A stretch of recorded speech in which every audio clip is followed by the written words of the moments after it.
All right, so now we've got our three areas on our page and we've done our background. What I'm going to do is I'm just going to add a little bit of content into here. I'm just going to add in some text. Okay, now you can see I've got my header here and I'm just going to use what's called a sort of a H2 tag. Okay, text can be put into different tags. Okay, and one of the H1, H2, H3, H4, P for paragraph.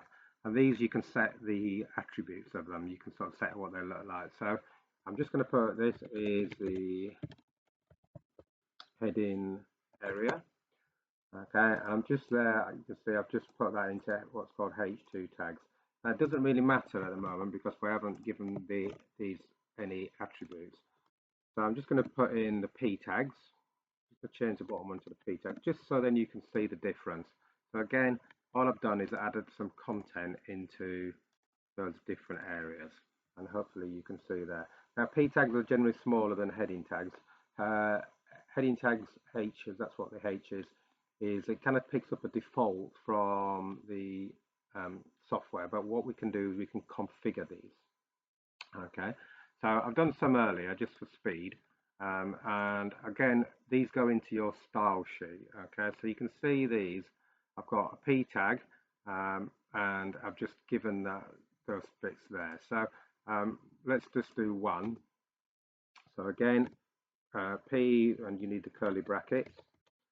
Okay, and first one is color. So again, when I start typing, it'll come up with color. Okay, and you can choose a color. I'm just going to go with plain black, and then don't forget the semicolon at the end.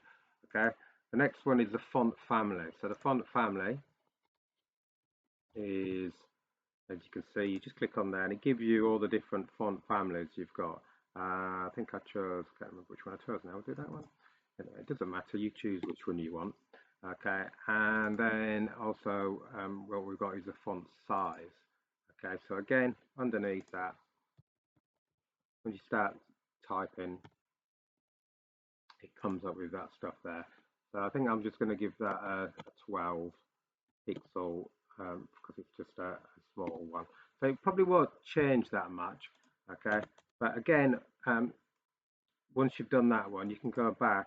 You can see there I've got an H2 tag. So I'm just going to copy that for speed, but you do exactly the same. You can just, I mean, in theory, what you can do is you can just grab these. You can just copy and paste it. You probably use the same family and potentially the same color. You can change those, but all I'm doing there is I'm just changing that to 16. Okay, I'm just changing the tag to H2. So what's happened is I've styled these because I've used them in my index page. These are gonna pick up that stuff there. So you probably won't see the difference. Well, you can sort of see these are sort of smaller than the H2, and that one seems to be smaller as well. So again, just by going into your style sheet, you can change those. So if you didn't want that one, if you wanted a sort of brown, you'll see, and let's say that the P tag should have been 16, and then let's say that one wanted to be brown as well, but you wanted the headings to be bigger, so let's say 24 pixels. Now when we save everything and we go back to our index page, you can only sort of view things via your index page. You can see that they've got turned brown and they've changed color as well. So can you do that, please?